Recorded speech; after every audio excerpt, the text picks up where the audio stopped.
Alright, Bogur Nation, we have a brand new balance patch for Marvel Rivals Season 5.5. They're adding Rogue as a new Vanguard. I'm very excited for that one. And they're also doing a bunch of changes, some of which I don't agree with and some I do. But we're going to go through it together. I'm going to discuss them in detail and we're going to do a review stream tomorrow. Also expect a video with me testing the changes as well and me playing Rogue.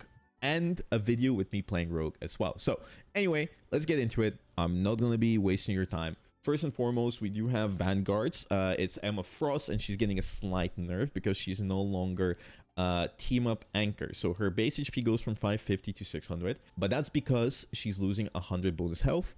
So she is losing 50 HP overall. So now she's going to have 600 HP from 650. I don't think it actually makes Emma too weak, especially because she's getting a new team up, which looks really good with Luna. And Luna seems really OP because of the new changes. We're going to get into that later. But overall, I think Emma is still really good. Next up, Penny is losing 50 HP.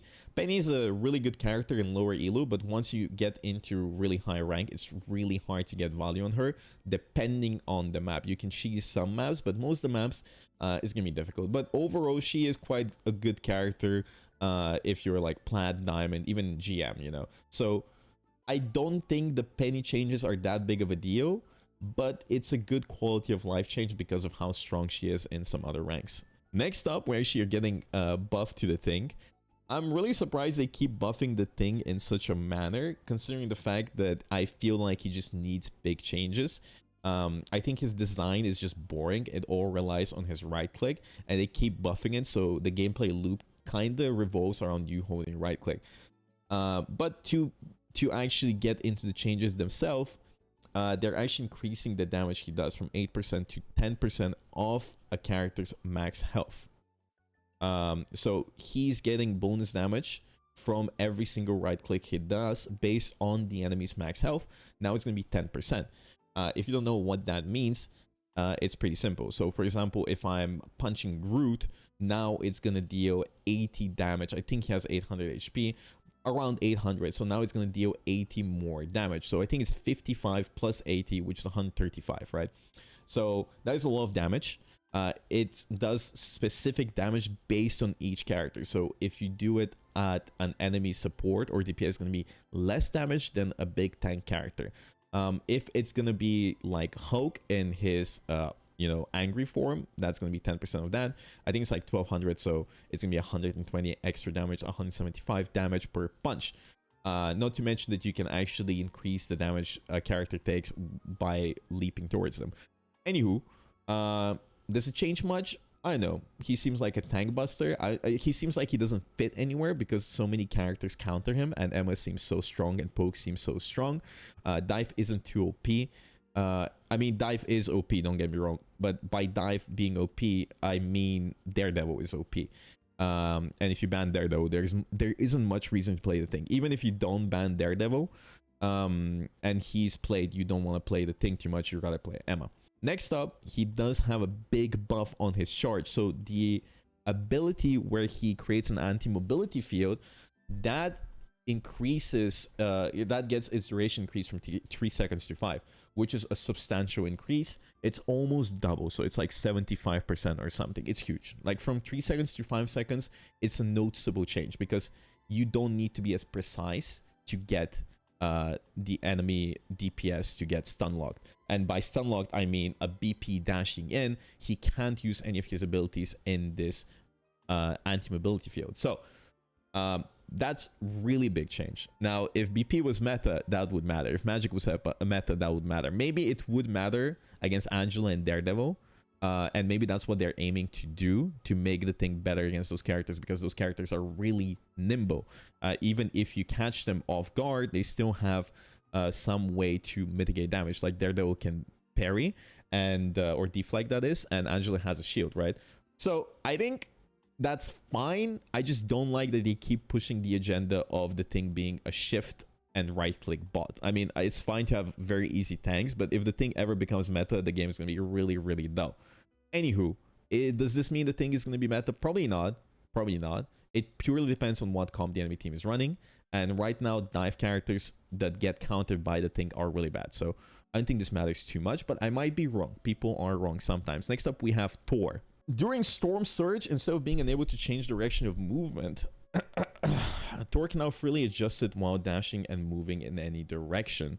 Does this... I need to test this. I think what this means is that whenever you are dashing in a straight direction, you're always locked into that single direction, but now you can actually weave around, which kinda is good. I'm confused. How does this work with pushing enemies? Like, does this mean you can grab somebody and push them into a different direction, no longer straight? Like, can you weave in like Angela? It could be a good change. It could be a really strong change. They always do micro changes to Thor every season. It's never good enough because they keep buffing everything else as well.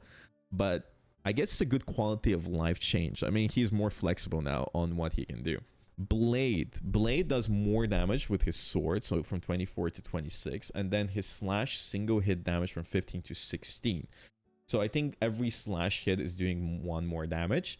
I know how many slashes he does, maybe like 10. If he does like 10, I don't know how many. That's gonna be 10 more damage because it's 1 per. I don't know, right? I don't know. I don't think it's a big change. I think that's pretty mediocre to say the least, and not to mention that he gets less healing from Bloodline Awakening, from 35% to 25. Blaze in a weird spot. Like, he's super weird. I don't know where he fits. I feel like they need to rework his kit a little bit. He was supposed to be like this counter to triple support, but he just feels so clunky to play. And I like the character. Like, I enjoy Blade as a character, but not as a playable character, if that makes sense. You know, I like Blade, huge aura, really cool, really clunky in game, which kind of sucks. Daredevil is what Blade should have been, and I'm really sad that's the case. I think some characters need reworks, and I think Blade is one of them. Next up, speaking of Daredevil, he actually has a nerf. He is no longer a team-up anchor, so he loses 25 HP, which is really good. He's still going to be really OP, really tanky, really hard to kill, and especially hard to deal with if you're lower rank. So I think you guys keep banning Daredevil. Human Torch! Slightly reduced projectile spread. So now it's tighter, which means more shots are going to hit, so you're going to do more damage. Not to mention that every single attack does more damage now, from 5 to 5.5. I think that's how much damage he used to do, right? Maybe more. I think it was 5.5. So that seems good. It's going to make it way easier to kill stuff. Human Torch is really bad right now, right? So I'm happy they're changing some stuff about him. He seems like a cool character, but really hard to balance. And then maximum follow from 60% at 30 meters to 60% at 20 meters. So I think he has a longer fall off, so you need to be closer. So what this means is that the fall off gets maxed at 20 meters now instead of 30 meters, which means you need to be closer to enemies to do more damage. I might be wrong. You can correct me on that one. But that's a good change because you don't want to one-shot people across the map. Yeah, now you need to get closer to them. And Blazing Blast, I think that's the right clicks. Now it's from 3 seconds to 2.5, so you're going to charge those up faster, and you're going to do from 4 to 45. I mean, these changes are pretty good for Human Torch. It is pretty good. I think this might bring him up quite a bit because he wasn't doing enough damage and he wasn't getting enough charges, and even when he had charges, like, he couldn't do anything with it. So he might be back. I don't think he's going to be hard meta because the characters that are meta counter him, but he kind of went from the best character in the game to the worst character in the game, and I think that's kind of funny. But he deserves buffs. He deserves them. Phoenix, one of the characters that gets played the most, is getting buffed. Amazing. So now Phoenix summon health has from 400 to 500, which means she has 100 more HP, which means it's going to be harder to break her Phoenix form, which is already hard to do while Gambit is ulting her, which means that she's going to get it off more often, which means that she's going to one-shot people more often. I don't think Phoenix needed a buff because she was really, really strong in higher elo, and if she's bad in lower ranks, that's because people don't know how to play her. So I don't understand this change. I don't think it's a good change. Makes no sense. If anything, Phoenix should have been nerfed, but that's my 2 cents about it. You can disagree, but if you disagree, you're wrong.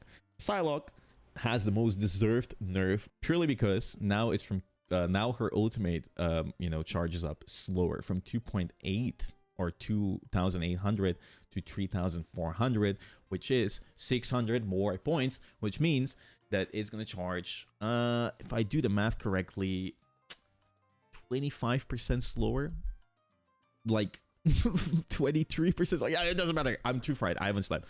Anyways, it's a big change, big nerf, deserved. Psylocke ult is really OP, and it had the lowest, I'm pretty sure one of the lowest energy costs for an ultimate in the game, considering the fact that every time you use it, you wipe the enemy team unless they use a support ult. So even if they did, they would still die sometimes, right? So deserved, good change. I like it. Moving on. Scarlet Witch increased the charge of Chthonian burst by chaos control hits from 0.08 to 0.1.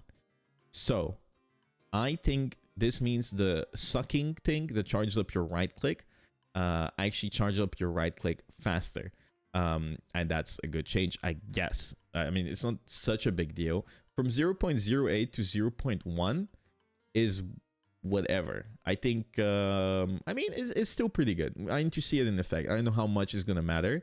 But I guess you can spam more of your projectile. If you don't know what the right click is, or you play on console, it's the projectile that you get whenever you suck enemies off.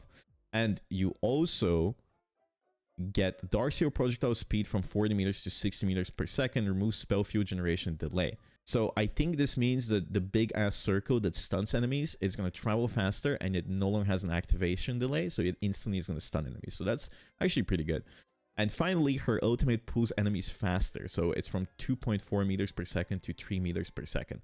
So that is really, really strong. So I think overall, these changes are good, but it's never going to be good enough, because if Scarlet Witch is ever meta, the game is going to be horrible. That's my honest opinion. I think it's one of those characters that is really good for newer players, but you don't really want these characters to be meta. And I know a lot of people are going to be really disappointed with me saying that, but that's just how these kind of games are. Every game like this has more noob-friendly characters. I'm sure you can get better and better at the character, and it feels really cool to kill enemies with the big kaboom. But the higher you get into this game, the higher rank you get, the easier it is to counter Scarlet Witch, because her gameplay loop is super simple. So good changes. Not going to be enough, I feel like, to make her meta, and I'm happy about that. Next up, the Punisher has more ammunition. Oh no, does more damage per hit from 19 to 20. I think that's his machine gun. I think so. I'm not sure, but it's from 90 to 20 per bullet. So that's really good. Even if it is the shotgun, that's fine. Depending on how many bullets that is, it is actually pretty strong. Let me check. Let me check exactly which one it is. Punisher and Adjudication. That's the machine gun. I was right. I just waste my time. The automatic rifle. Yeah, so 19 to 20.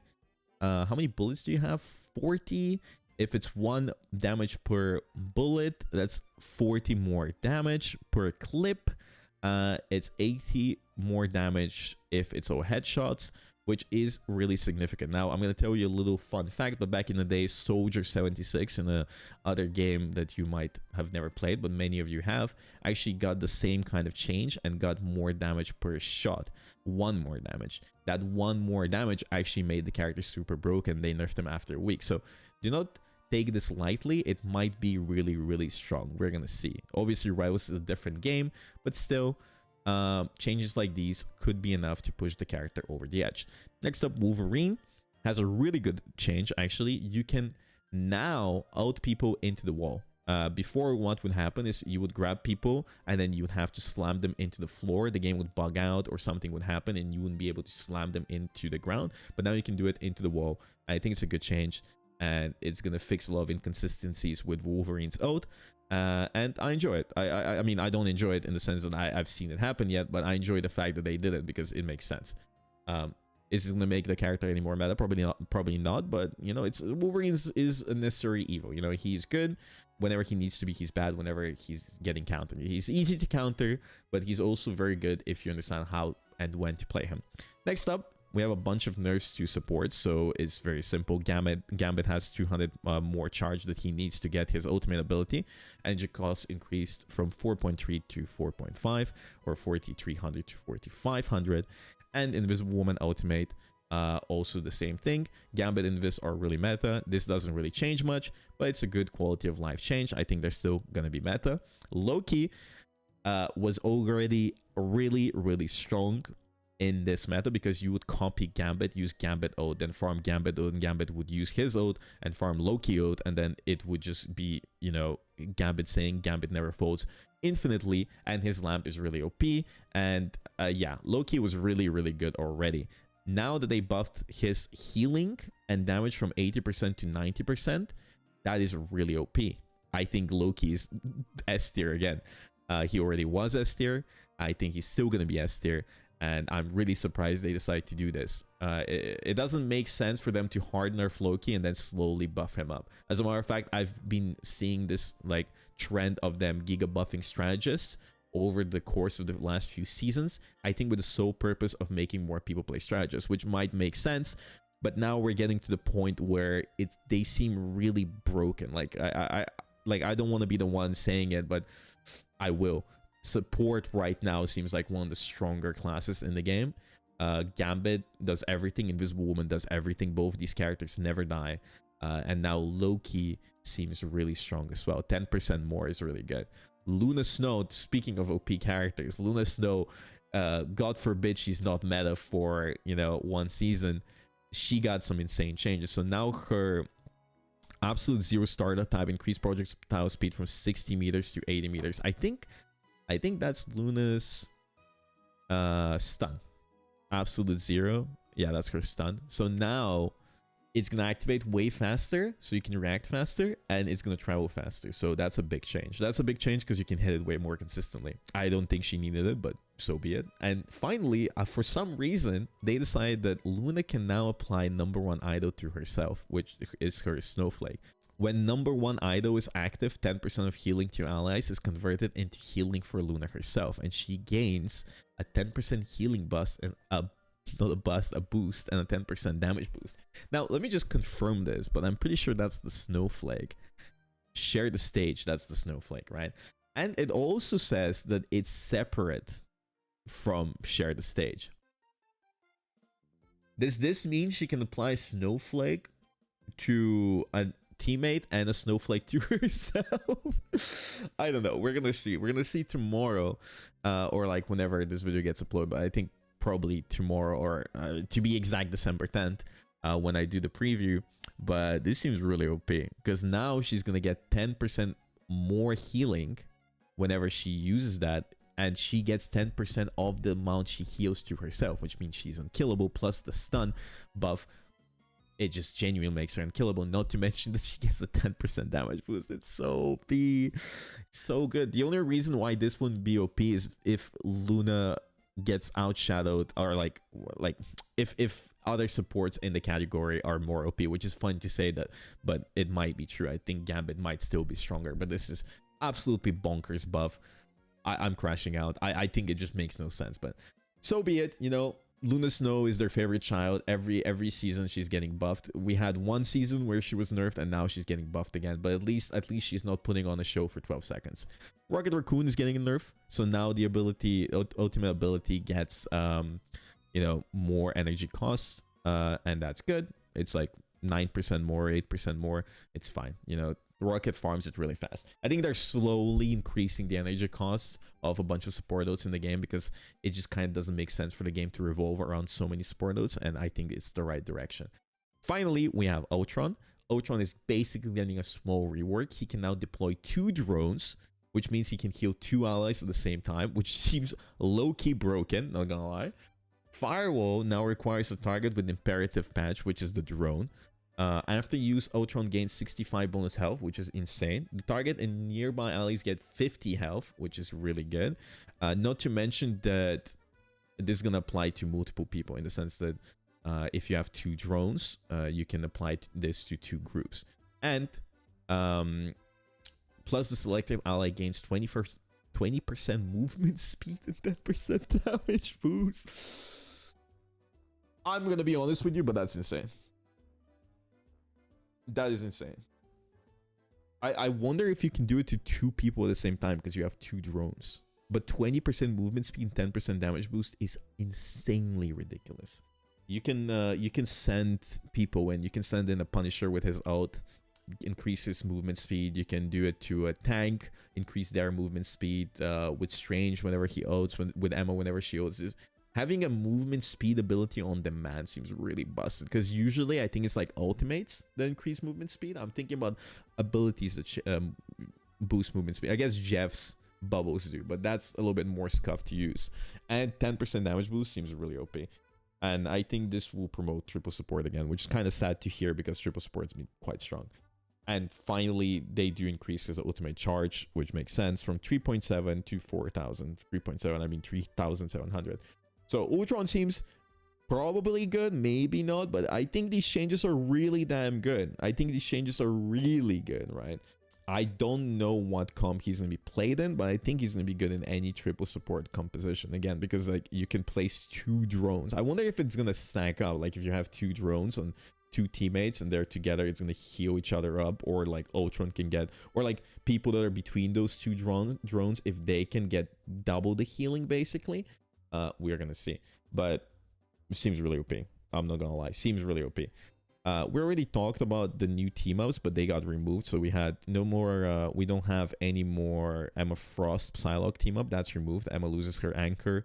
Rogue has team up with Gambit. Luna and Emma have a new team up. Balance changes here. Oh, Cloak and Dagger and Hawkeye have a new addition, Psylocke. And now we have balance changes where Daredevil loses the team up anchor 25 bonus health. But yeah, that's about it. I know what to think. I think these changes are really interesting. They've been giga buffing a bunch of characters while not really nerfing anything, which is an interesting approach. I think the idea is to not make anything too boring and make everything fun and broken, which is a more casual approach, which I don't mind because I think Rivals is a casual game. So in that sense, it's just going to make more characters fun to play, which is fine. And it plays into the hero fantasy and I don't mind it. So yeah, that's it. We're going to test it and I'm going to tell you how it is. But I'm excited about the new character. I'm excited about new mid-season. Yeah, take care.